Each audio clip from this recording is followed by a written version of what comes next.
Thank you. I hope everybody is well and taking care of themselves. I thought I would have a conversation with you, a press conference with you. In the Congress Party, we have been having an internal discussion about some of our suggestions to the government. And I thought in this press conference, I would lay out some of the ideas that are being discussed internally in the Congress Party. And it is in the spirit of attempting to help the government and to provide some sort of input from our side. You know that we've been now 45 days in lockdown, and we are beginning to run into a little bit of a problem. There is a very strong feeling that we need to immediately, without any delay, get this package to our small and medium businesses, get money into the hands of the poorest Indians, have a strategy for our migrants, and start preparing properly for the opening of this lockdown. So that is what I wanted to discuss with you. Feel free to ask me whatever questions you like. Sir, बहुत सारे प्रश्न साथियों के आए हैं. मैं एक एक करके उन दोस्तों को बोलूंगा कि वो अपने प्रश्न पूछें. पीटीआई न्यूज एजेंसी से संजीव चोपड़ा जी, कृपया अपना प्रश्न पूछिए. Thank you, Randeep ji. Morning, Rahul ji. I hope you're doing good. Well, I'm doing okay. I wouldn't say I'm doing good, but I'm doing okay. Good. Rahul ji, we are in the middle of lockdown 3, and various experts across the world, including the AIIMS director here, have said that the peak will come sometime in June and July. And, since the lockdown is ending on May 17 and with new infections rising, what do you think should be the government's decision on May 17 and what should guide it? And since you said the Congress has also made some suggestions in this regard, and some states which are Congress ruled have said that they will not open their borders till the time the situation improves. So what is your view on that? The central thing the government needs to do is it needs to now give a little bit of transparency on its actions. We need to understand when they open, what is the criteria for that opening. So what are the boxes that they want ticked off before they actually start to open? Number one. And I think it's important that the government tells the people of India that these are the criteria that we're going to be using. And if these criteria are met, then we are going to open. Second, we simply cannot continue without providing support to the people who are suffering as a result of this lockdown. And the thing that is most important to understand that the lockdown is not simply a switching on a key and getting rid of the lockdown. Lockdown requires a number of things to happen. It requires a psychological change. Currently, the disease in India is seen as a very, very dangerous disease. And it is true. The disease is dangerous for certain groups of people. It is absolutely dangerous for older people. It is absolutely dangerous for people with diabetes, heart disease, hypertension, chronic infection, lung infection. But other than that, it is not a dangerous disease. So we are going to have to make a psychological change in the mind of our people. Currently, the people are very scared of the disease. The government, if it wants to open up, it has to turn this fear into a sense of confidence. Otherwise, you can open up and people want to out. Finally, I'd like to say that the opening up is a transition. It's not an on-off switch, it is a transition. And you have to have a strategy for opening up. And this is what I said in my last press conference. And also I mentioned to the Prime Minister in my letter that please, this is not an on-off switch. This is a massive transition that is required. It will require coordination between state government, central government, DM, everybody, and most important, the people of India. That is the challenge in front of the government now. And let me tell you, it's not a trivial thing. It is a serious challenge, and I would request the government that they view state governments as partners. They view district magistrates as their partners, and that they do not centralize the decision making. Thank you. Thank you, Rahulji. The next question comes from Siddharth of ANI. Also, I will request Rajdeep Saradesai ji to also ask his questions since they seem to be related. Siddharth ji, first you go ahead. Since you are younger, let's give you the opportunity first. Now, how come you're giving younger people opportunity first? Normally we have seniors who we give. No. So that's what. Rajdeep ji, It's okay, sir. It's okay. Senior, he's older. It's the age of the young. नमस्कार sir. नमस्कार। Sir आपसे यही पूछना चाह रहा था, आपने पहले भी बात कही कि लॉकडाउन एक पॉज बटन है और 45 दिन हो गए, लोग सड़क पर आ रहे हैं, साल की महिला को कंधे पर लेकर निकल पड़ता है, ट्रेन से कट गए लोग, जो है जो मालगाड़ी से ट्रेन रेलवे ट्रैक पर लोग चल रहे हैं, साइकिल पर लोग निकल रहे हैं।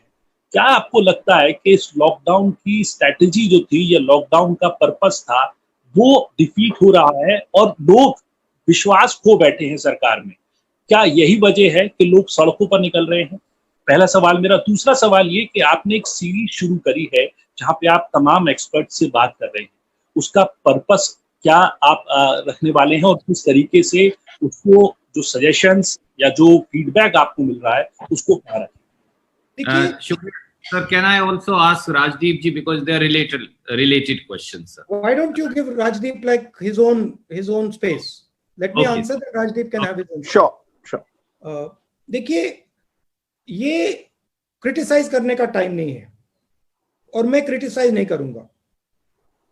जो जिस सिचुएशन में हम अब हैं, उस सिचुएशन से हमें आगे बढ़ना है और निकलना है एक प्रकार से। लॉकडाउन हुआ नहीं हुआ वो सब ठीक है, उसकी जगह है, वो हो गया है, वो पास्ट में है, मगर अब खोलने की स्ट्रैटेजी की जरूरत है। दो तीन इस पे मैं आपको न्यूआंस बता देता हूं। आप किसी भी बिजनेस वाले से पूछें तो वो आपको बताएंगे कि जो हमारी सप्लाई चेन है वो रेड,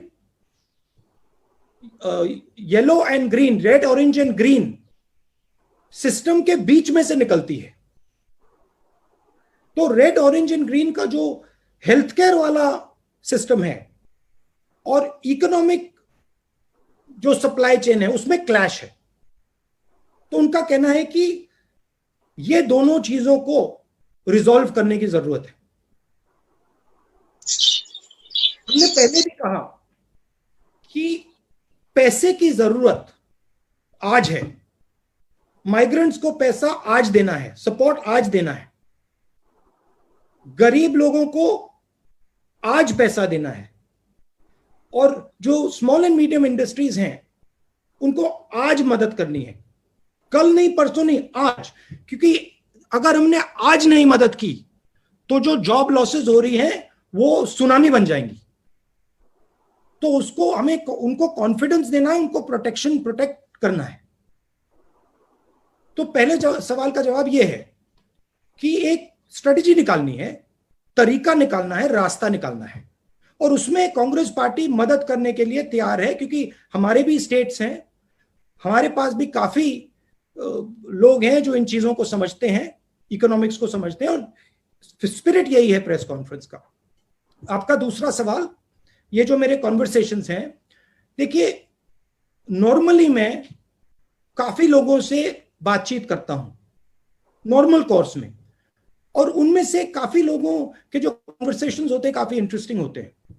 तो मैंने सोचा कि एक झलक मैं उन कॉन्वर्सेशंस को हिंदुस्तान की जनता को, लोगों को, बाकी लोगों को भी दिखा दूं। वही बेसिक आइडिया था कि जो एक्सपर्ट से बातचीत हो रही है, जो मुझे सीखने को मिल रहा है, समझने को मिल रहा है, मैं थोड़ा सा वो दूसरे लोगों को भी दिखा दूं. बाकी उसके पीछे कोई स्ट्रेटेजी नहीं है. Thank you, sir. May I ask Rajdeep ji to come in since you had a related question? Mr. Gandhi, first of all, we all appreciate you doing these conversations because they help in building an engagement with the press community. So thank you very much and stay well. My question is linked to what happened this morning in Aurangabad. Early this morning, as you know, 15 workers were crushed to death in a train incident. This is, part of an ongoing tragedy, unfolding tragedy of migrant labor, Mr. Gandhi. In Karnataka, yesterday, the government did a U-turn.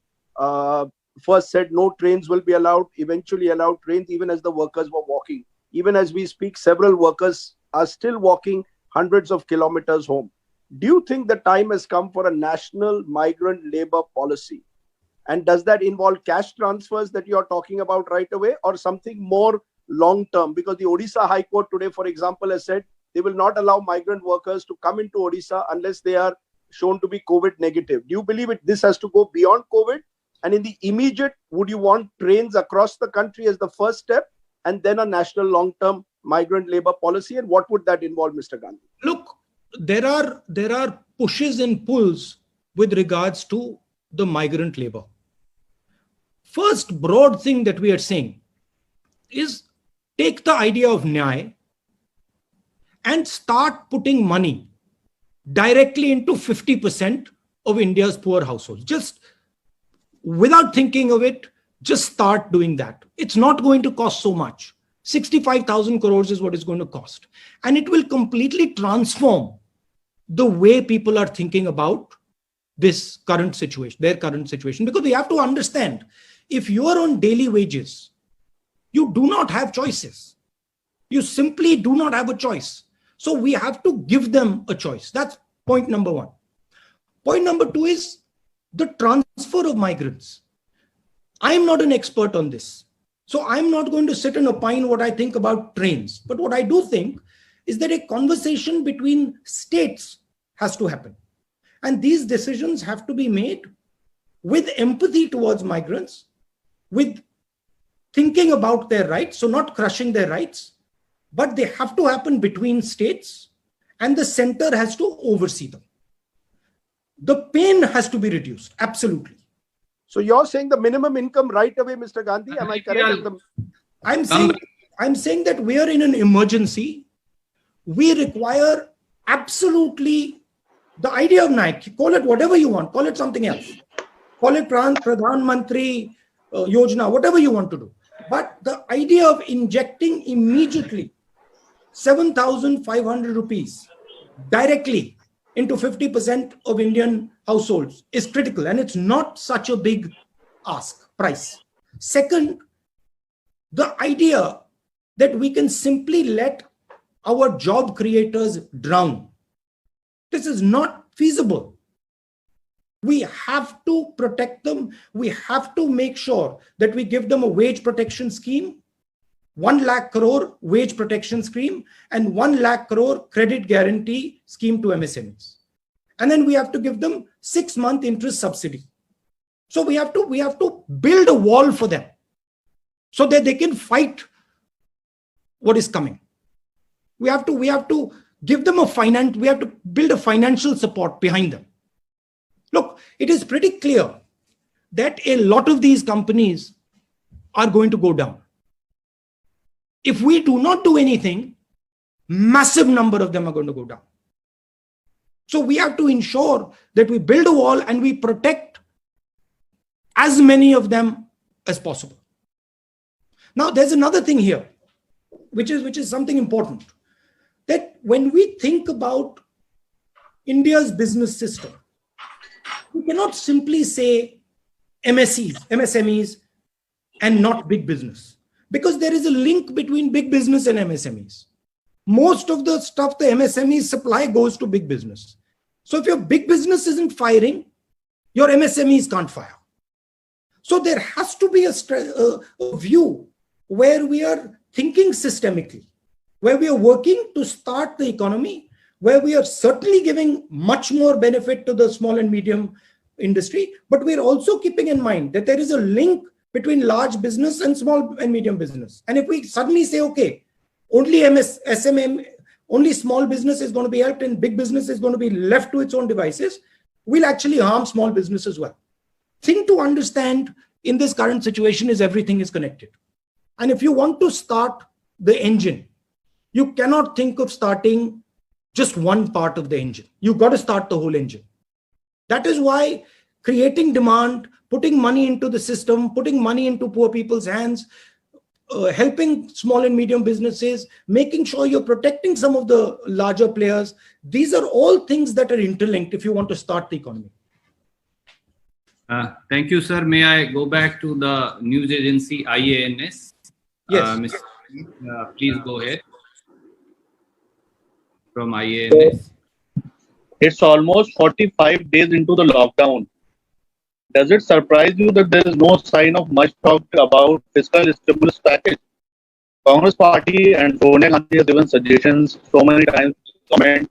In fact, Congress president has written many letters and asking for a special package. We haven't still heard from the government anything about fiscal deficit, fiscal assistance package. Why is it necessary? The assistance is necessary. Why? No, sorry, you're saying the assistance is necessary. Why? Why is it necessary? Why is it essential to announce it soon? Because the Indian economy stopped. Because businesses are collapsing. And you need to create demand immediately. You need to get the system started. Otherwise, we'll have a catastrophe. Right? Now, I understand that there is a view in the government that if we move too fast and we spend too much money, we might end up getting a downgrade, and we might end up creating problems with the rupee. But my sense is that you've got to take that risk. You have to move aggressively now. Because if you do not control and defend the foundation of our economy, downgrade and all will not matter anymore. Thank you, sir. India is all about domestic consumption. We have to start domestic consumption. We have to start the engine. And I'm sorry to say, we're losing time. And the more time we lose, the worse the impact is going to be. But why do you think that government is delaying it? I said to you that there is a sense in the government that creating a large deficit will create problems externally as far as the rupee is concerned and as far as downgrading of our country is concerned. But I think the government needs to stop worrying about that and move quickly to protect the heart of our economy. Thank you, sir. From PTI भाषा, अनवर जी कृपया अपना सवाल पूछिए. Sir नमस्कार. Sir आप बार बार जो है decentralisation की बात कर रहे हैं. उस संदर्भ में आपको क्या लगता है जो केंद्र सरकार का रुख रहा है अब तक राज्यों के प्रति, उसे आप कैसे देखते हैं? और जो प्रधानमंत्री की एक कोट अनकोट स्ट्रांग लीडर की जो छवि है, उसका संकट के इस समय कितना फायदा और कितना नुकसान हुआ है आपके नजरिए में? Thank you sir. देखिए, फ्रैंकली अगर आप मुझे पूछें, देखिए प्राइम मिनिस्टर की स्टाइल है और वो उसकी जगह है, वो उनका तरीका है, उनका स्टाइल है. मगर ऐसी घटना में मुझे एक स्ट्रांग लीडर के बजाय बहुत सारे स्ट्रांग चीफ मिनिस्टर, एक स्ट्रांग प्राइम मिनिस्टर और बहुत सारे स्ट्रांग डीएम्स, बहुत सारे स्ट्रांग कलेक्टर्स चाहिए. मुझे चाहिए कि हम बीमारी को लोकल लेवल पे ही निपटा दें. हर लेवल पे बीमारी के सामने एक स्ट्रांग हिंदुस्तानी लीडर खड़ा हो, चाहे वो डीएम हो, चाहे वो किसान हो. मगर मैं उनकी स्टाइल है, वो अलग है, वो ठीक है. मैं आपको छोटा सा उदाहरण देता हूं. ये जो जोन्स बने हैं, रेड, ऑरेंज, ग्रीन, ये नेशनल लेवल से बने हैं. ये जोन्स स्टेट लेवल पे बनने चाहिए. हमारे स्टेट के चीफ मिनिस्टर्स हमें कह रहे हैं कि नेशनल लेवल पे जो रेड जोन है वो एक्चुअली ग्रीन जोन है. और जो ग्रीन जोन है वो एक्चुअली रेड जोन है।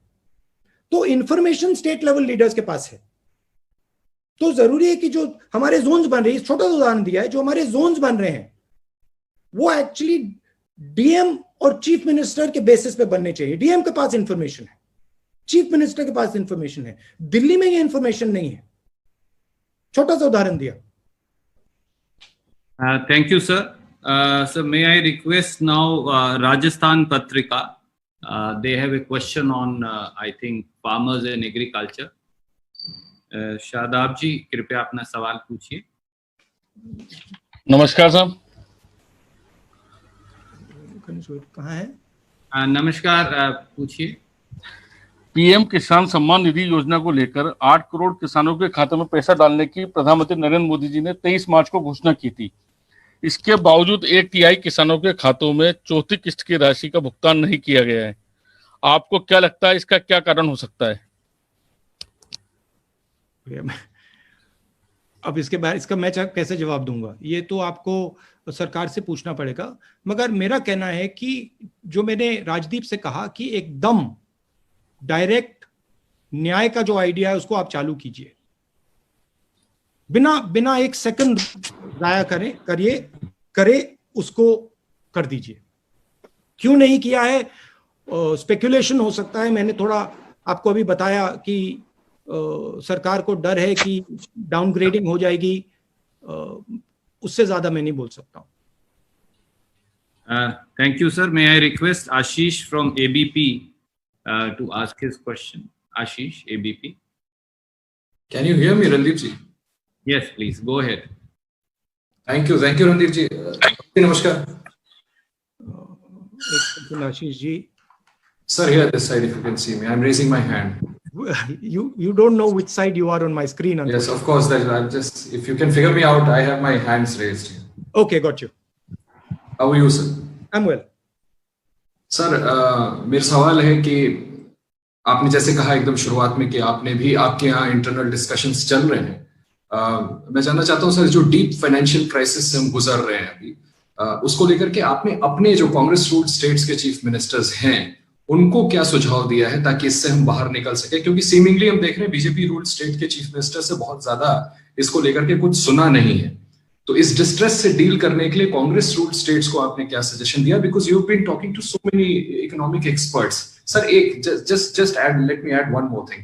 आपने अभी कुछ दिनों पहले एक इशू और रेज किया था आरोग्य सेतु को लेकर के। एक रैंडम ट्विटर यूजर ने इस पे कुछ सवाल उठाए थे जिसपे आरोग्य सेतु की तरफ से रिस्पॉन्स भी दिया गया था। उन्होंने उन ऑब्जेक्शंस को कहा कि ये चीजें वैलिड नहीं है। आपको क्या लगता है सर इसके बाद कि क्या do you still stand by your stand on Aarogya Setu कि वो पूरी तरह से फुल प्रूफ नहीं है? अगर इन दोनों सवाल का आप प्लीज काइंडली जवाब दें। जो आरोग्य सेतु का वो ऐप है उसको हैकर्स ने तो उसको क्रैक भी कर दिया है, वो तो पब्लिक नॉलेज है।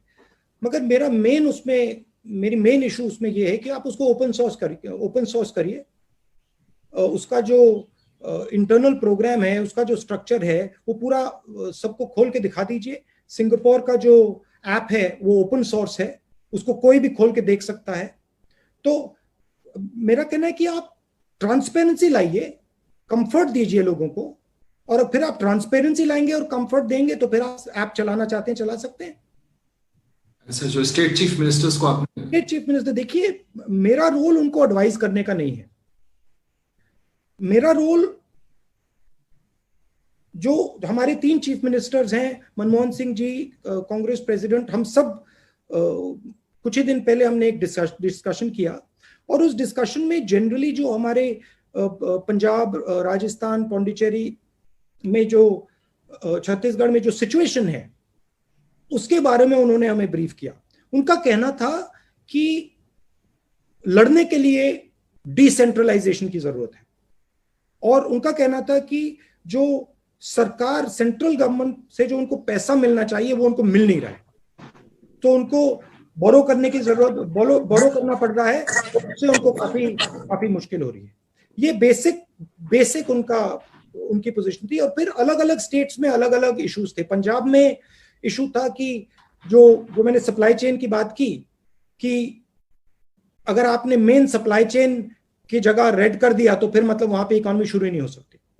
सर मतलब छत्तीसगढ़ में आपके स्टेट्स कैसे निकले, ये क्या सुझाव दिया आपने? क्या आप अपना अगला सवाल, 2 सवाल आप पूछ चुके हैं? नहीं, मैं देखिए, हमने उनसे कहा कि आप इंफॉर्मेशन लेके, डिस्ट्रिक्ट लेवल से इंफॉर्मेशन लेके डिस्कस करके इंडिविजुअल स्टेट की आप स्ट्रैटेजी बनाइए। अगर इनपुट की जरूरत है तो हम पीरियोडिकली जो हमारे चीफ मिनिस्टर्स हैं उनको एक साथ बैठाकर डिस्कशन करके हम असिस्ट कर सकते हैं। बट हमने कोई ऊपर से फोर्सिबली कोई सजेशन नहीं दिया है। Thank you sir. Can I go to Mausami from Aaj Tak? Mausami ji अपना सवाल पूछिए please. Where are you? Rahul ji नमस्कार, आपको आवाज मिल रही है मेरी? हाँ, आप कहाँ हैं? जी मैं सीपी में बैठी हूँ, कैनॉट प्लेस में हम लोग का एक दफ्तर बना है आज तक का, तो वहाँ पे बाहर पेड़ के नीचे बैठ के आपसे सवाल कर रहे हैं। अच्छा बताइए। राहुल, आज तक आपसे ये सवाल करना चाहता है, एक तरफ लॉकडाउन 3 में कुछ रिलैक्सेशन हुए हैं, इकोनॉमी को खोलने की बात की गई है और कई रियायतें सरकार ने बरती हैं। दूसरी तरफ ये तस्वीरें भी सामने आ रही हैं कि अस्पतालों में डेड बॉडी क्लेम करने के लिए लोग नहीं आ रहे हैं, घरों में मौत हो जा रही है क्वारंटीन में और कोई लेने के लिए नहीं आ रहा है। स्वास्थ्य को लेकर एक बहुत बड़ी त्रासदी जो है वो अनफोल्ड कर रही है। तो मैं पूछना चाह रही थी आपसे कि क्या केंद्र सरकार ट्रायल और एरर मेथड पे चल रही है, उसको नहीं मालूम है कि वो क्या कर रही है, और क्या ये हजारों लाखों लोगों की जान की और स्वास्थ्य की कीमत पर आई कांट हियर, थोड़ा लास्ट बिट फिर से रिपीट कीजिए मौसमी जी। मैं ये बोल रही थी राहुल कि क्या आपको लगता है कि सरकार ट्रायल और एरर मेथड पे चल रही है? जो रिलैक्सेशन किया गया इसको सोच समझ के करना चाहिए था। तमाम डॉक्टर अब जो है ड्यूटी पे नहीं आना चाहते हैं, दिल्ली के आधे डॉक्टर हरियाणा में फंसे हैं, तो एक स्वास्थ्य को लेकर बड़ी त्रासदी अनफोल्ड कर रही है।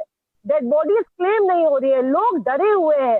तो जो मानसिक रूप से आप कह रहे थे सेंसिटाइज करने की जरूरत है जनता को, क्या आपको लगता है कि सरकार ट्रायल और एरर पर चल रही है और हजारों लाखों लोगों का स्वास्थ्य और जान जो है वो दांव पर है? देखिए, अगर फेयरली बात बोली जाए तो जिस सिचुएशन में आज हिंदुस्तान है, नॉर्मल सिचुएशन नहीं है। अब जो नहीं, कहां गई? हाँ, ये नॉर्मल सिचुएशन नहीं है जी। तो कोई इसमें नॉर्मल सोल्यूशन नहीं निकलने वाला है। मेरा कहना है कि सोल्यूशन है। अगर हम डिसेंट्रलाइज करें और इस लड़ाई को डिस्ट्रिक्ट लेवल तक ले जाएं तो हिंदुस्तान सोल्यूशन निकाल सकता है। अगर इस लड़ाई को हम पीएमओ में रखेंगे तो लड़ाई हारी जाएगी। तो प्राइम मिनिस्टर को पावर डिवॉल्व करना पड़ेगा। प्राइम मिनिस्टर को चीफ मिनिस्टर्स पर भरोसा करना पड़ेगा और चीफ मिनिस्टर्स को डीएम्स पर भरोसा करना ही पड़ेगा। और अगर हमने सेंट्रलाइज किया तो फिर कैलामिटी होने वाली है। मगर मैं आपको एक और बात बताना चाहता हूं जो मैंने पहले बोली। देखिए, लॉकडाउन ने सिर्फ हिंदुस्तान की नहीं, पूरी दुनिया की साइकोलॉजी बदल दी है जी। लॉकडाउन से पहले कोविड डेडली डिजीज नहीं थी। लॉकडाउन के बाद लोगों के दिमाग में कोविड डेडली डिजीज हो गई है। यह एक्चुअली गलत फहमी है। कोविड डेडली डिजीज है मगर 1% लोगों के लिए, और हमारा फर्ज बनता है कि हम उस 1% को पूरा प्रोटेक्शन दें और उनमें से एक व्यक्ति को बीमार ना होने दें। मगर हमारा यह भी फर्ज बनता है कि देश की जनता को बताना और समझाना कि 99% लोगों के लिए यह फेटल बीमारी नहीं है।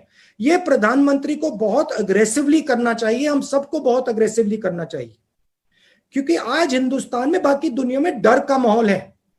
और अगर हम लॉकडाउन को हटाना चाहते हैं, डर के माहौल को मिटाना ही पड़ेगा, नहीं तो आप सब कुछ खोल दो, कोई बाहर नहीं आने वाला है। तो मैं आपको भी, प्रेस वालों को भी ये मैसेज देना चाहता हूं कि आपको भी ये रियलिटी बतानी चाहिए कि 99% हिंदुस्तानियों के लिए ये डेंजरस डिजीज नहीं है। 1% 2% के लिए जरूर डेंजरस है।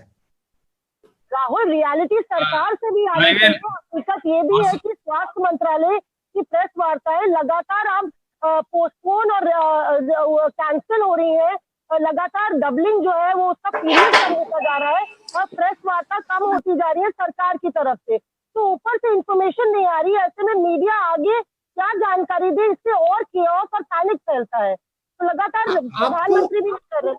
मैं आपको अपनी साइड से बता देता हूं, फिर आप शायद माने ना माने। जितना आप इसको कम सेंसेशनलाइज करेंगे, जितना आप इसकी रियलिटी बताएंगे, उतना हिंदुस्तान को फायदा होगा। रियलिटी बड़ी क्लियर है, 1 to 2% के लिए डेंजरस डिजीज है, 95% लोगों के लिए, 99% लोगों के लिए ये डेंजरस डिजीज नहीं है। और ये जो माहौल, डर का माहौल है, इससे हमें निकलना ही पड़ेगा। और जितना जल्दी हम निकलेंगे उतना जल्दी हम नॉर्मेलिटी में जा सकते हैं। तो मेरी भी जिम्मेदारी बनती है, आपकी भी जिम्मेदारी बनती है, प्रधानमंत्री की भी बनती है। आज हमें ये सब भूल जाना है कि मैं जर्नलिस्ट हूं, मैं कांग्रेस पार्टी का हूं, मैं आरएसएस का हूं, मैं बीजेपी का हूं। नंबर 1, मैं हिंदुस्तानी हूं। हिंदुस्तान में डर मिटाना है और हिंदुस्तान की जो इकोनॉमिक सिस्टम है, वापस उसको पटरी पे लाना है। Thank you, sir. May I go to Anand Patel from India Today? Anand ji. Hello, Rahulji. Can you see me? Yes, I can, Anand. Yeah. So, no, this pandemic crisis, everybody believes that this is also an opportunity for India to invite investment. And the recent suspicion among the businesses operating out of China have offered a great opportunity for us to open our doors for long-term investment. But do you think our government is doing enough? Do you have any suggestions to offer? Frankly, now is not the time to think about what we will do 5 years from today. Now is the time to think about what we are going to do now, this minute, immediately. So if we do not act now, if we do not protect our small and medium businesses now, if we do not protect our migrants now, if we do not do income support now, we will not have an economy. To be very blunt with you, there'll be no competition. Right. I will discuss with you after the COVID crisis what I think we can do about competition with China. Also, I don't think you should underestimate Chinese business strength. There is a very strong foundation there, but we have also a very strong foundation. But let us not discuss what can be discussed 5 months from now. Let us discuss what has to be discussed now. I won't be able to discuss with you 5 months from now what can be done now. That opportunity will go. Thank you. Vijay Lakshmi from India TV. Am I audible? Yeah. Yes, you are audible. Hi, कैसे हैं राहुल जी? नमस्कार. I'm okay. How are you? I'm good. मैं इधर हूँ, आपको दिख रही होंगी. I'm raising my hand. I know, but you're outside. You're not in an office. I am also. I'm at Vijay Chowk at this moment, so we are not in office. Most of the time we are on field only.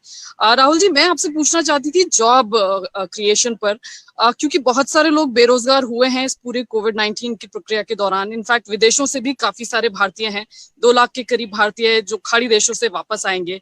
तो आपको लगता है कि ऐसे लोगों के लिए भी एक रिहैबिलिटेशन पॉलिसी होनी चाहिए जो अपनी जॉब लूज करेंगे? माइग्रेंट वर्कर्स को हम देख ही रहे हैं. तो ये rehabilitation plan in terms of their job opportunity post कोविड-19 आपको लगता है एक बड़ा चैलेंज है? और जहां तक बात की जाए कांग्रेस शासित राज्यों की, तो क्या आपके जो कांग्रेस रूल स्टेट्स हैं, क्या वो कोई स्ट्रेटेजी पर रिहैबिलिटेशन पोस्ट कोविड इसको लेकर के काम कर रहे हैं अभी? मेन बात जो डिमांड है उसको क्रिएट करने की है. डिमांड आप क्रिएट करेंगे, सप्लाई क्रिएट होगा. अभी डिमांड बंद है, सप्लाई बंद है। डिमांड क्रिएट करने के लिए आपको पैसा डालना पड़ेगा एकदम। एक तरफ आपको जो मैंने न्याय की बात बोली एकदम वो करना पड़ेगा, किसानों की मदद, किसानों के हाथ में पैसा डालना पड़ेगा, जो गरीब लोग हैं उनके हाथ में पैसा डालना पड़ेगा, और जो हमारा सबसे बड़ा जॉब क्रिएटर है स्मॉल मीडियम इंडस्ट्री, उसको फाइनेंशियली प्रोटेक्ट करना पड़ेगा। और जो मैंने पहले पॉइंट बनाया कि आप स्मॉल एंड मीडियम को लार्ज इंडस्ट्री से हटा नहीं सकते, लिंक्ड हैं, तो आपको सिलेक्टिवली जो हमारी लार्ज इंडस्ट्रीज हैं उनको भी प्रोटेक्ट करना पड़ेगा। जॉब क्रिएशन जब होगा जब स्मॉल एंड मीडियम इंडस्ट्रीज में कॉन्फिडेंस आएगी और इंजन स्टार्ट होगा। और आखिरी बात जो मैंने दोहराई, अगर डर का माहौल नहीं हटा तो लॉकडाउन नहीं हटने वाला है। तो एक्टिवली डर के माहौल को चैलेंज करना है, आपको भी करना है, मुझे भी करना है, पीएम को भी करना है, मिलकर करना है। लेकिन राहुल जी, आपको लगता नहीं कि डर के माहौल को चैलेंज करने के कुछ रेपरकशन भी हो सकते हैं? लोग शायद बहुत लाइटली लेने लग जाएं चीजों को। नहीं, लाइटली नहीं लेना है, रियलिटी बतानी है। रियलिटी है कि डिजीज 1 to 2% के लिए बहुत डेंजरस है, ये रियलिटी है, सच्चाई है। डायबिटिक्स के लिए, हार्ट पेशेंट्स के लिए, लंग पेशेंट्स के लिए डेंजरस है, रियलिटी है। मगर जो हेल्थी लोग हैं उनके लिए ये डेडली डिजीज नहीं है। जरूर प्रॉब्लम हो सकती है, मगर 90% लोगों को मृत्यु नहीं होने वाली, 90% लोगों की मृत्यु नहीं होने वाली है। ये रियलिटी आपको भी बतानी है, हमें भी बतानी है। Thank you sir. मैं सब साथियों से अनुरोध करूंगा, आप सब 2 सवाल पूछने लगे हैं, ऐसे बाकी साथियों का नंबर नहीं आएगा। उमा शंकर जी एनडीटीवी से, कृपया अपना सवाल पूछिए। जी, आपको आवाज आ रही है मेरी? हाँ जी। जी, राहुल, आपको याद होगा कि पिछली बार जो आपने पिछले महीने प्रेस कॉन्फ्रेंस किया था, शायद 16 अप्रैल को, तो मैंने ट्रेन का सवाल पूछा था। आपने तब कहा था कि मैं एक्सपर्ट नहीं हूं और एक्सपर्ट की राय जो है वो अलग अलग तरह की है, सरकार को चाहिए कि एक्सपर्ट से वो पूछ के फैसला ले। अब जबकि सरकार ने फैसला ले लिया है, ट्रेन जो है वो कुछ तादाद में चलाई जाने लगी है, अभी भी ये देखने को आ रहा है कि बहुत सारे हजारों की तादाद में या लाखों की तादाद में जो माइग्रेंट लेबरर्स हैं वो सड़क के रास्ते, रेल लाइन के रास्ते जा रहे हैं। कर्नाटक जैसे स्टेट में एक बार ट्रेन रोक दी जाती है, फिर उसके बाद ट्रेन चलाने की बात होती है। तो जो एक समस्या है माइग्रेंट लेबरर्स की, वो लगातार बनी हुई है, बहुत ही कंपेलिंग है। तो क्या आप सरकार को ये सुझाव देंगे कि जब ट्रेन चलाने का फैसला कर लिया है तो इसको थोड़ा ज्यादा तेज करे, तमाम मेडिकल प्रोटोकॉल को साथ रखते हुए, ताकि ये जो आवाजाही का जो काम है वो जल्दी पूरा किया जा सके और दूसरी चीजों पर कंसंट्रेट किया जा सके? कांग्रेस प्रेसिडेंट ने जो रेलवे फेयर की बात उठाई वो बिल्कुल मुझे लगी बिल्कुल सही थी, कंपैशनेट थी, अच्छी बात बोली कांग्रेस प्रेसिडेंट ने। देखिए, सेफली करना चाहिए, आप जितना भी टेस्ट कराना चाहते हैं कराइए, मगर जो माइग्रेंट लेबर का जो हक है, जो राइट है, वो उसको मिलनी चाहिए। रिस्क लिए मत कीजिए, बिना टेस्ट मत कीजिए, मगर टेस्ट किए सेफली जरूर माइग्रेंट को अपने घर वापस भेजना चाहिए। Thank you sir. न्यूज 18 से अरुण कुमार सिंह जी, न्यूज 18 से अरुण कुमार सिंह। या बताइए जी। राहुल जी, आपको मेरी आवाज आ रही है? हाँ जी। अच्छा, सवाल आपसे मेरा ये है कि हेलो, बोलिए बोलिए, सुनाई दे रहा है। कल मैं एम्स के जो डायरेक्टर हैं डॉक्टर रणदीप गुलेरिया, उनके साथ इंटरव्यू कर रहा था। उन्होंने कहा कि तमाम स्टडीज हुई हैं जिससे ये साबित होता है और जिससे इस बात के आसार हैं कि जो पीक सीजन है कोविड-19 का हिंदुस्तान में वो जून और जुलाई में आने वाला है। यानी अभी वर्स्ट आना बाकी है, अभी जो चल रहा है वो तो कुछ भी नहीं है। तो मेरा सवाल ये है कि भारत सरकार के कार्यों को आप नजदीक से देख रहे हैं, प्रेस कॉन्फ्रेंस कर रहे हैं, आपको लगता है कि भारत सरकार तैयार है? और दूसरी बात जो है कि माइग्रेंट लेबरर्स लाखों की संख्या में फंसे हुए हैं, आपकी पार्टी के ही लोग आरोप लगा रहे हैं कि हमने 5 ट्रेन, स्पेशल ट्रेन मांगी, हमको 2 मिल रही है, 3 मिल रही है, ट्रेन नहीं मिल रही, हम किराया देने को तैयार हैं लेकिन हमको ट्रेन मिल ही नहीं रही है। इन दोनों मुद्दों पर आपकी राय जानना चाहता हूँ। सरकार जनरली माइग्रेंट लेबर्स को रिस्ट्रिक्ट करना चाह रही है और मैंने वो अभी पहले जवाब दिया कि उस प्रकार से रिस्ट्रिक्ट नहीं करना चाहिए, टेस्टिंग होनी चाहिए, और जो उनका हक है अगर वो घर वापस जाना चाहते हैं तो अलाउ कर देना चाहिए। आपने पीक की बात बोली, एम्स के डायरेक्टर कह रहे हैं कि जून में होगा, जुलाई में होगा। फ्रैंकली अगर आप मुझसे पूछे, मुझे लगता है कि उसके बाद भी हो सकता है। मैं एक्सपर्ट नहीं हूं, मगर मुझे लगता है कि जो हमारी सिचुएशन है, पीक और देर में भी आ सकती है। मगर जून में आए, जुलाई में आए, सितंबर में आए, जब भी आए, हमें जो हमारा लॉकडाउन है उससे ट्रांजिशन तो करना है। किस प्रकार से करना है वो सरकार को जल्दी से जल्दी डिसाइड करके इंप्लीमेंट कर देना चाहिए। फिलहाल जो तैयारी मैंने पूछा, आप तो तैयारियां भी देख रहे हैं, आप फैसले देख रहे हैं, आपकी पार्टी। रणदीप जी, नहीं बोलने दीजिए। रणदीप जी बोलिए। अरुण, मैं ये पूछ रहा था कि जो आप आर्थिक पैकेज की मांग कर रहे थे आपके मुख्यमंत्री, वो पैकेज आपको अभी मिला नहीं। आपके ही मुख्यमंत्री कह रहे हैं कि प्रधानमंत्री की तरफ से एक शब्द उस पर नहीं आ रहा है। वो कह रहे हैं हम तो 1,70,000 करोड़ दे दिए। तो मैं ये जानना चाहता हूँ जी। हाँ, नहीं, हमारे चीफ मिनिस्टर्स से क्लियर हमें इनपुट मिल रहा है कि जो पैसा उन्हें मिलना चाहिए वो दिल्ली की सरकार नहीं दे रही है। हमारा इंफॉर्मेशन है कि यही फीलिंग बीजेपी के चीफ मिनिस्टर्स को भी है। हमने इनफॉर्मली पता लगाया है, उनके स्टेट्स में भी ये फीलिंग है कि स्टेट्स को यूनिवर्सली पैसा नहीं दिया जा रहा है। ये रियलिटी है। Thank you sir. Sir Raman from news 24। Raman ji, news 24 से वॉइस नहीं आ रही। रमन, रमन अनम्यूट करिए अपने आप। Can I ask? Please wait Pallavi. Raman from news 24 please. Rahul ji, आप अपनी जनसभा में लोकसभा चुनाव के दौरान हमने देखा कि आपने कहा कि यहाँ पे दो इंडिया है, दो भारत, एक अमीर भारत है, एक गरीब भारत है। और अभी कल मैंने प्रधानमंत्री का एक पुराना भाषण देखा जिसमें उन्होंने कहा कि जो सामान्य व्यक्ति हवाई चप्पल में दिखता है वो हवाई जहाज में दिखना चाहिए। तो 6 साल के बाद क्या वो दिख रहा है हवाई चप्पल वाला व्यक्ति हवाई जहाज में? और जो किसानों की समस्या है खासतौर पर लॉकडाउन के समय में, क्या आपको लगता है कि किसानों के लिए भी सरकार को कोई आर्थिक पैकेज अनाउंस करना चाहिए, घोषणा करनी चाहिए? एक छोटा सा सवाल आपकी पार्टी से जुड़ा हुआ है कि आपकी पार्टी में अर्थशास्त्र या अर्थव्यवस्था के कई जानकार हैं, चाहे मनमोहन सिंह जी की बात करें, पी चिदम्बरम जी की बात करें, और आपने शुरू भी किया है, रघुराम राजन हो या अभिषेक बनर्जी हो। क्या कांग्रेस पार्टी अर्थव्यवस्था को लेकर सरकार से सीधे संवाद की पहल करेगी? नहीं, देखिए, हम सजेशंस दे रहे हैं। जो भी हमें लगता है जिससे फायदा होगा वो इनपुट हम सरकार को दे रहे हैं। सरकार की जनरल स्टाइल ऑपोजिशन से बात करने की नहीं है, उसको हमने एक्सेप्ट कर लिया है। बट हम जो हमारा काम है वो कर रहे हैं। हमें लगता है कि 4-5 चीजें इमीडिएटली करनी चाहिए। मैंने पिछले प्रेस कॉन्फ्रेंस में भी बोला, इस वाले में भी बोल रहा हूं कि पैकेज की जरूरत है, एकदम कीजिए। हमने एमएसएमईज के बारे में क्लियर फ्रेमवर्क बनाया है, इनकम सपोर्ट का क्लियर फ्रेमवर्क बनाया है।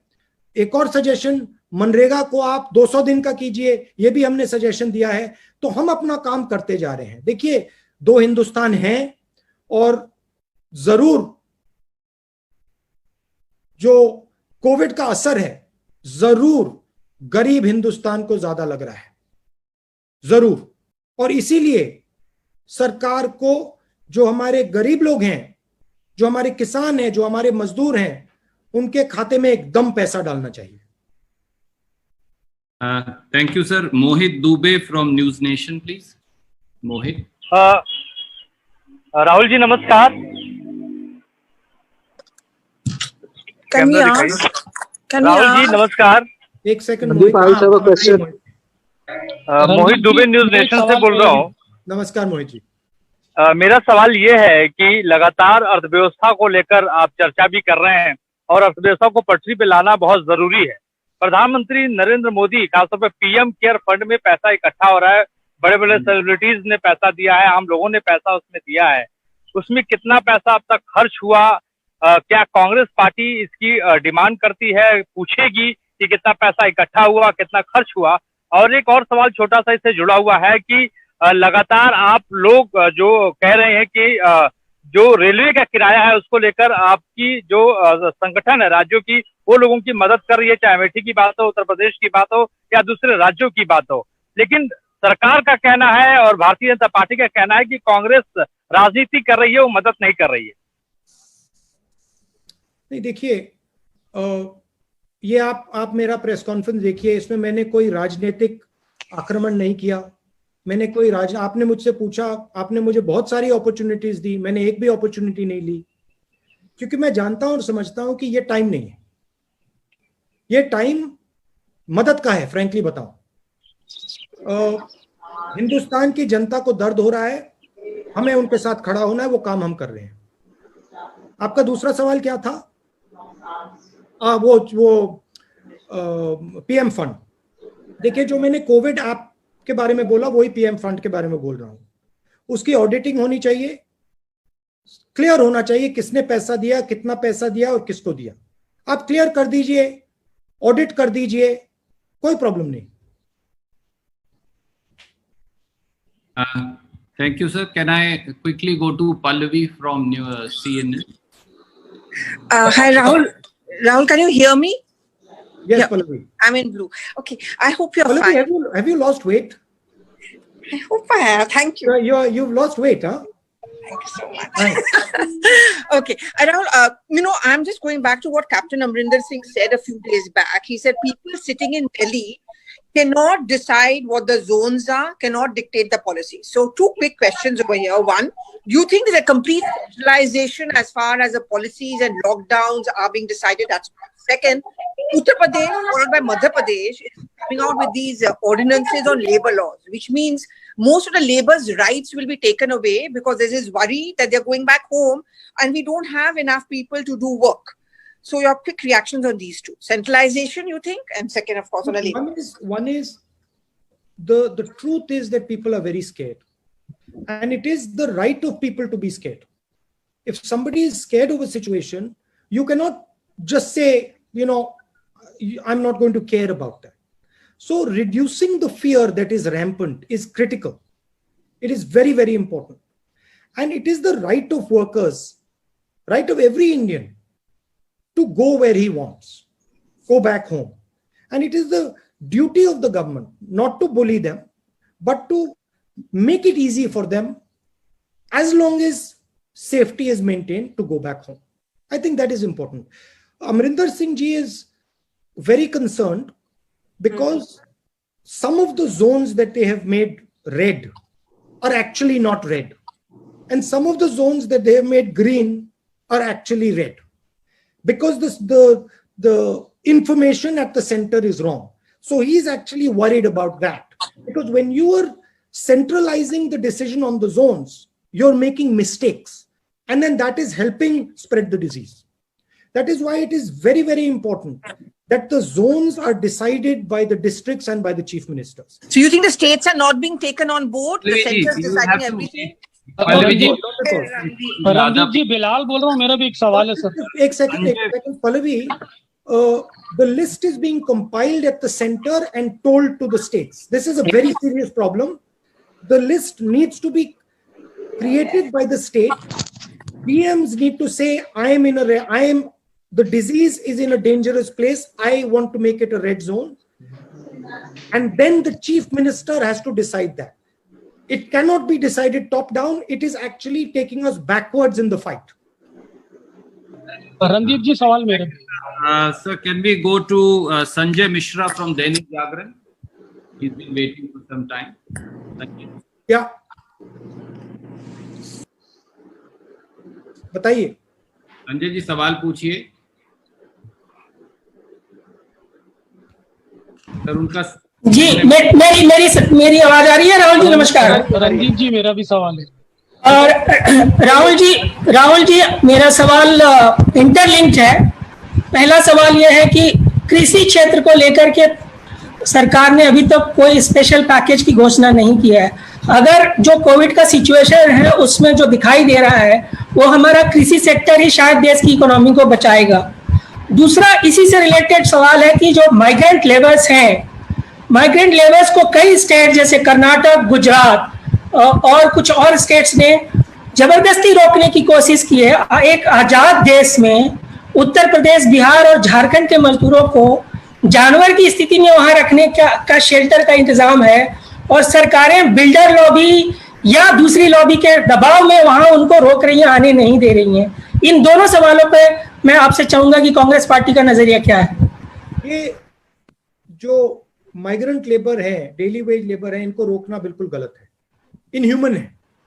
मगर जब हम इनको भेजें, सेफली भेजें, टेस्ट करके भेजें और ये गारंटी करें कि वो सेफ है। पहला सवाल क्या था? कृषि के क्षेत्र के लिए कोई पैकेज अभी तक अनाउंस नहीं हुआ है।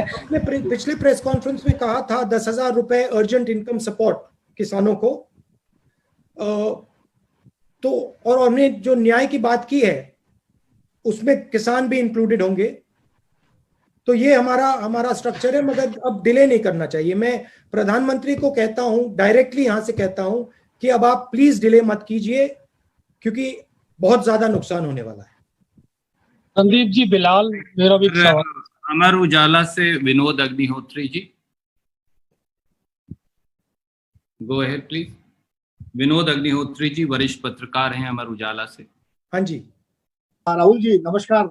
मेरा सवाल ये है कि कोविड के नाम पर सरकारों को बहुत ज्यादा इमरजेंसी अधिकार मिल गए हैं और लोगों के डेमोक्रेटिक राइट्स और लेबर राइट्स को जो है कंट्रोल किया जा रहा है।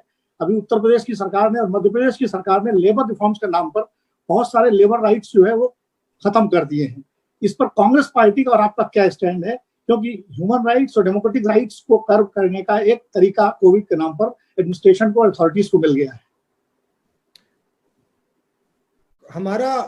हमारे लिए कॉन्स्टिट्यूशन सुप्रीम है और कॉन्स्टिट्यूशन में क्लियरली लिखा है कि हिंदुस्तान को किस प्रकार से चलाया जाएगा, क्या रूल्स होंगे, क्या अधिकार दिए जाएंगे लोगों को, और हम उन अधिकारों को डिफेंड करेंगे।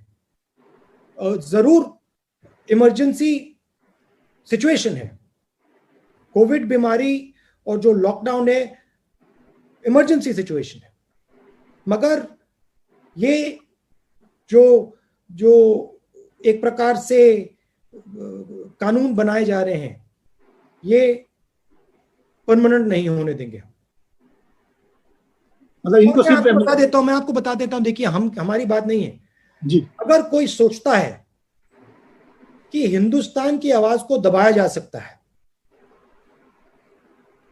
तो हिंदुस्तान उसको समझा देगा, कोई भी हो। तो हिंदुस्तान की आवाज को नहीं दबाया जा सकता है, उसमें तो मुझे पूरे कॉन्फिडेंस है। Thank you. मैं अब वाइंड अप कर रहा हूं। एक इंडियन एक्सप्रेस से हमारे साथी मनोज सीजी ने, वो लिंक टूट गया है, सवाल नहीं पूछ पाए, पर सवाल मुझे भेजना है। रणदीप जी, मैं भी पूछने का मौका दीजिए। रणदीप जी, मैंने भी आपको सवाल भेजा है, पढ़ो भैया। People get the money advance में, और उन्होंने कहा मैं क्यू में। Nobody can hear, sir. You'll have to repeat. Promise to that. I can't hear you. Sorry, sir. Since everybody was speaking. Abhijit Banerjee, during his conversation with you, said that cash transfer should be made after the lockdown is lifted, so that people get the money when they can go out and buy and not now. He said the government can make a promise to that effect now.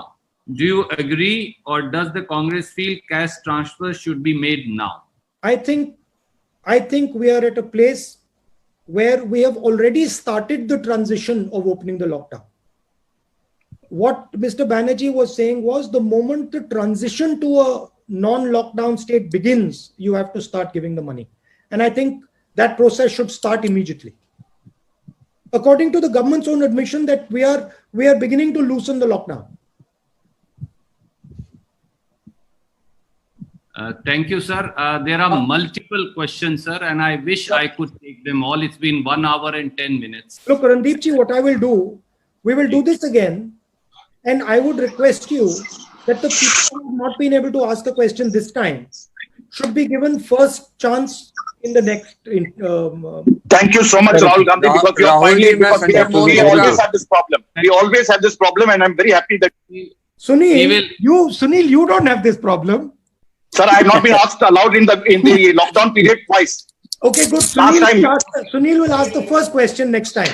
And Mukesh Kaushik is also not being given chance, sir. Happy line में हूँ sir. Sunil and Mukesh Very will question. get the first Sir, Bilal Sabzwari Swaraj express से बोल रहा हूँ. आज question ले लीजिए sir, मुझको बहुत एक अर्जेंट सवाल करना है. Can I make? We'll take a question from Mukesh and Sunil both, and then we will wind it Rahul, up. This is Sanjeev Mohan Gupta. Can I ask you? Randeep ji मैं भी हूँ. रणदीप जी मैं भी हूँ. जी मैम, मैंने नोट कर लिया है. जैसा राहुल जी ने कहा है, हम बहुत जल्द बाकी के सवाल भी लेंगे. I was here for the very first time. This is Mayank, so I believe that next time my question will be taken. We will also do that. So if Sunil, you are here, go ahead and ask, please. Rahulji, thank you so much, because I think 2 points which have not been really raised correctly is, one is about which the Chief Justice said that the executive, the legislature, and the judiciary must work together during an emergency. The legislature, there have been requests from standing committees, in particular, to have an oversight over what the Home Ministry is doing, because it's become a joke, the kind of compendiums that they have been sending in terms of addendums after issuing guidelines, and various states, and confusing everybody. So we have seen that across the states. So whether now their presiding officers under pressure after listening to certain people are saying, okay, let them examine it because in camera, because Prime Minister is holding meetings with chief ministers. There have been various in camera hearings, but a legislative oversight is not permitted. Second, chief ministers across this country have started taxing diesel, petrol, alcohol.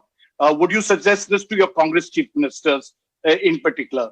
And I've seen you a little bit more active during this lockdown. Will this mean that you relook at your issue of, the closed chapter? Is you returning back as a closed chapter, or is it an open chapter now? Now, you please read my letter that I wrote 1 year ago on that issue. I think oversight is very important, and I think committees in Parliament absolutely should be allowed oversight. I think it is critical. In fact, the sooner the better. The petrol and diesel. Look, I leave these decisions. I don't like advising chief ministers to press conferences. I leave these decisions to them. The rule I would say they should follow is be compassionate, understand that India is going through a very difficult time, that there are people who are struggling more than others, and be gentle and compassionate and loving towards everybody. I do think that I was actually surprised at the diesel and petrol hikes at the central level. I didn't expect that, but they have their prerogatives. Thank you, sir. Can I just Sir, Randeep जी, आप सवाल की इजाजत है तो कर लूं? एक सवाल पूछ लूं? Can I just end online, Randeep? Ji sir. Rahul ji एक सवाल. राहुल जी, मैं मुकेश कौशिक हूँ दैनिक भास्कर से. 1 मिनट मुकेश जी, कुछ वो कह रहे हैं. नहीं, let मुकेश speak. मुकेश जी बताइए. हाँ, राहुल जी, मेरा सवाल इंडियंस को जो बाहर हैं, विदेशों में हैं, उनको भारत लाने के बारे में है. लेकिन उससे पहले मैं आपके जो कन्वर्सेशन चल रहे हैं उसके बारे में आपको धन्यवाद देना चाहता हूँ. आपने हम जैसे जर्नलिस्ट को सिखाया है कि किस तरह से अच्छा इंटरव्यू पोलाइटली कंडक्ट करना चाहिए, किस तरह से लोगों से नॉलेज लेनी चाहिए. वो इंटरव्यू नहीं है भैया, बहुत पोलाइटली आप बहुत वो कॉन्वर्सेशन है, एक्सचेंज ऑफ आइडियाज है. लेकिन मैं आपका फैन नहीं है, बट काफी इंटरेस्टिंग बातचीत हो रही है. हाँ, मेरा सवाल ये था कि हम लोगों ने इटली, ईरान, वुहान और जापान से इंडियंस को लाए और फ्री ऑफ कॉस्ट लाए. वो स्टूडेंट्स थे, वो डिस्ट्रेस में थे. लेकिन जब खाड़ी देशों से मजदूरों को लाने की बात हुई, कामगारों को लाने की बात हुई, तो उनसे भारत सरकार चार्ज ले रही है. ये कहाँ तक उचित है?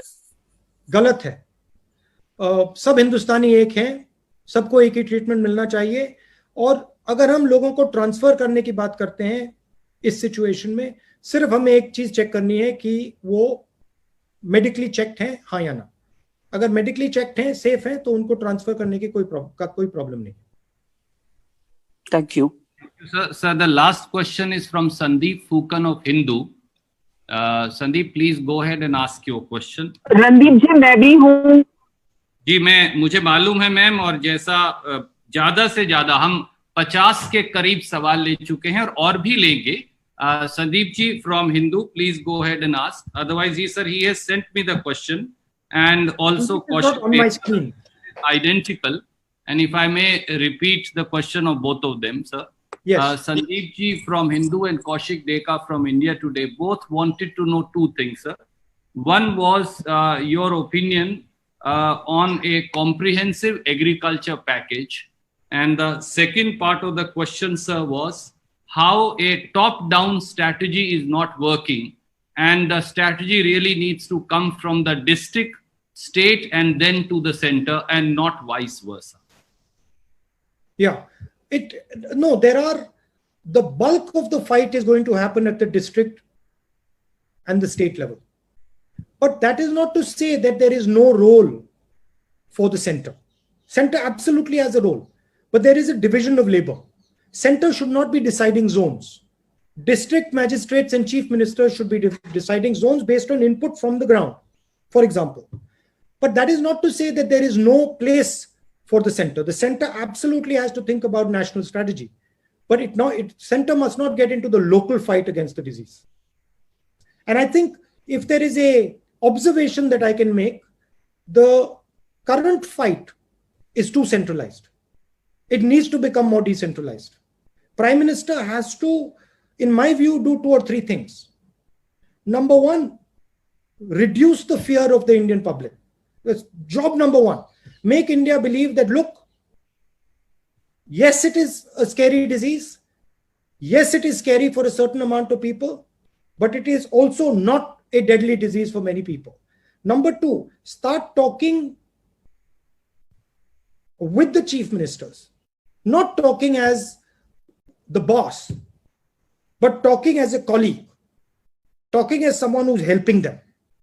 Forget about Congress ruled states, BJP ruled states, CPIM, forget about all that. They're all Indian chief ministers, and they should all be working together with the Prime Minister. I would, if I was to advise Prime Minister, even though it's not my place, definitely, once in 2-3 days, a call to every single chief minister.